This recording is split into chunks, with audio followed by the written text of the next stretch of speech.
সকালবেলা ঘুম থেকে উঠেই 1 কাপ গরম চা নিয়ে খেলাম, যেটা তৈরি মাটির চুলায়, আলাদাই স্বাদ। তো হ্যালো বন্ধুরা, আজ বানানো হচ্ছে কলার পিঠা। ওই মাটির চুলোতেই আগুন জ্বালিয়েছে কাকি।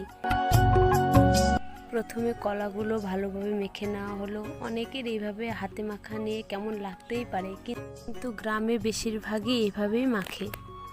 তারপর কলা পাতাটা খুব ভালো করে মুছে সেই পেস্টটা কলা পাতাটার মধ্যে দিয়ে কলা পাতাটা মুড়ে দেওয়া হলো। এখন আমি কড়াইতে দিয়ে দিচ্ছি।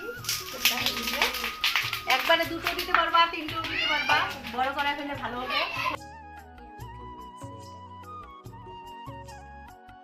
এক এক করে সব কড়াইতে দিয়ে দেওয়া হচ্ছে। তো আস্তে আস্তে সেগুলো ভেতরটা সেদ্ধ হবে, সেদ্ধ হওয়ার পরে সেটা খাওয়ার উপযুক্ত হবে।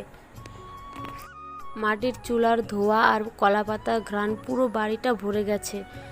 কাকি গরম গরম পিঠা পাতায় মুড়ে দিল। সত্যি কি দারুণ সুগন্ধ বেরিয়েছে, আমার তো লোভ লেগে যাচ্ছে। কে কে কলার পিঠা খেয়েছো অবশ্যই জানিও। পিঠা হতেই সবাই কেমন লাফিয়ে ঝাঁপিয়ে পড়েছে পিঠাগুলোর ওপর। খেয়ে দেখলাম, সত্যি বলছি অসাধারণ টেস্ট, একদম নরম, মুখে দিতেই মিলিয়ে যাচ্ছে। এটাই আমার গ্রামের সকাল, সাধারণ কিন্তু ভীষণ সুন্দর।